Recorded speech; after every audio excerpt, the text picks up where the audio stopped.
गोता मारा सिंधु में, मोती लाए बैठी, वह क्या मोती पाएंगे, रहे किनारे बैठी। तो मैं भी आज पुस्तक संसार में ऐसे ही रत्न रूपी पुस्तक कबीर दोहावली लेकर उपस्थित हूँ। 159 पृष्ठों की पुस्तक कबीर दोहावली को 9 हिस्सों में वर्गीकृत किया गया है।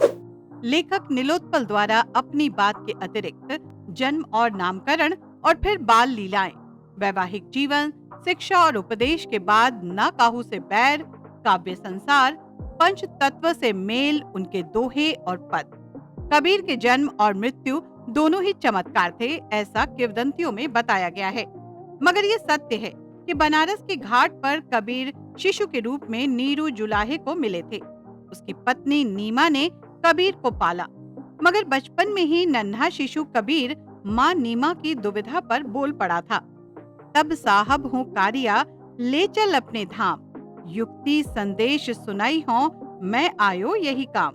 अर्थात तुमसे प्रेम के कारण मैंने इस जन्म में तुम्हें दर्शन दिए हैं, मुझे अपने घर ले चलो, मैं तुम्हें जीवन मृत्यु के चक्र से मुक्त करके मोक्ष दिलवाऊंगा।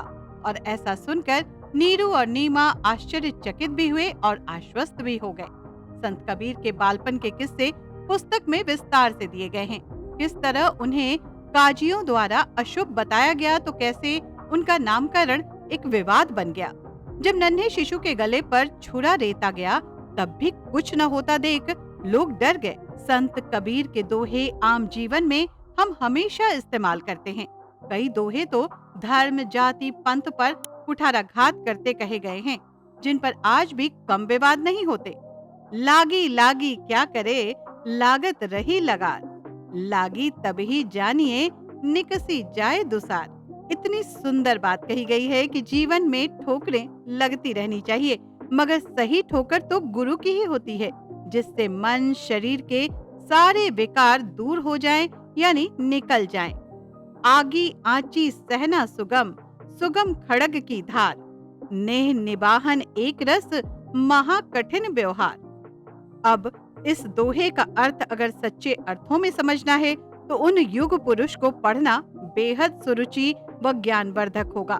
संत कबीर पर लिखी इस पुस्तक के लिए ऑर्डर करें और इसे अपने संग्रह का हिस्सा जरूर बनाएं। आपको पता है कि वीडियो का लिंक कहाँ है, यानी कि डिटेल्स में है। तो फिर अब वादा करते हैं कि फिर मिलूंगी, करिएगा हमारा इंतजार। नमस्कार।